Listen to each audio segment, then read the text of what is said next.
Hello' বন্ধু বান্ধৱীসকল, আপোনালোক চাগে ব্যস্ত বিহু মৰাত হুঁচৰি মৰাত নহয়নে? কিন্তু আমি ৰুমতে এনেদৰে আছোঁ আৰু গতিকে ভিডিঅ' এটা বনাওঁ বুলি ভাবিলোঁ।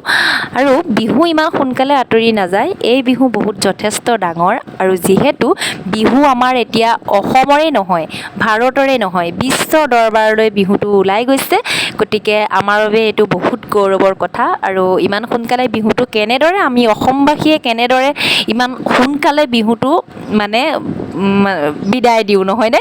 এতিয়া এয়া আমাৰ উৎসৱ বিহু, গতিকে বিহু পালন কৰিছোঁ।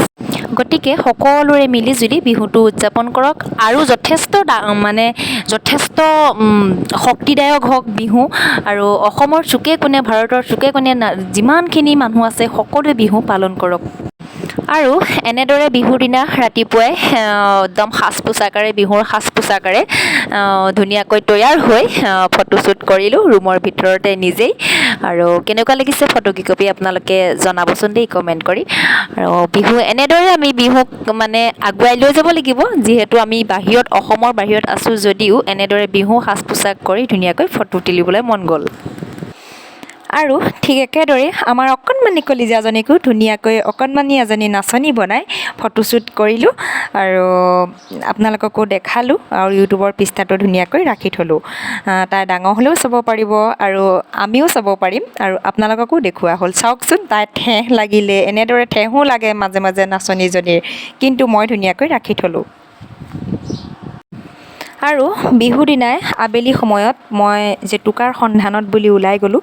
আৰু ইয়াত যিহেতু জেতুকাৰ অভাৱ নহয়, প্ৰতি ঘৰতে আছে। আৰু মই তাৰে এঘৰৰ পৰা মই জেতুকা এনেদৰে লৈ আনিলোঁ। আৰু জেতুকাবিলাকক চাওক কিমান ডাঙৰ ডাঙৰ গুটি হৈছে, ইমান বেছি বুঢ়া হোৱা নাই, কিন্তু গুটি হৈ গৈছে। গতিকে ইয়াত মই জেতুকা ল'ব লাগে যিহেতু বহাগৰ বিহুত মই বিচাৰি কুচাৰি হ'লেও আনিছোঁ আৰু এতিয়া লগাই পেলাই আপোনালোকক দেখাম। জেতুকা জেতুকা দুহাতত, জেতুকা দুহাতত, জেতুকা কহুৱা তোলা যেন মন, হিয়াৰে দলিচান মৰমৰ, গামোচা দুগালত নধৰে ৰং। গানটোলৈ একদম ধুনীয়াকৈ মনত পৰি গৈছে। আৰু মই কেনেদৰে জেতুকা মই বিচাৰি কুচাৰি আনি জেতুকা মই হাতত ল'লোঁ আপোনালোকক দেখাই দিছোঁ। আৰু আপোনালোকে যদি ভাল পায় মোক কমেণ্ট কৰি জনাব। মই বাহিৰত আছোঁ যদিও চাওক, মই জেতুকা বিচাৰি কুচাৰি আনি হ'লেও মই ৰুমত ধুনীয়াকৈ খুন্দি মই জেতুকা হাতত লগাইছোঁ আৰু আপোনালোকক দেখাবলৈ সক্ষম হৈছোঁ। চাওক। আৰু বিহুৰ দিনা আমাৰ আলহী হিচাপে দুজনক নিমন্ত্ৰণো কৰিলোঁ আমাৰ পৰিয়ালটোৰ লগতে। আৰু তৃপ্তিৰে ধুনীয়াকৈ জলপান আৰু পিঠা পনাৰে চাহকাপ খালোঁ ৰাতিপুৱা।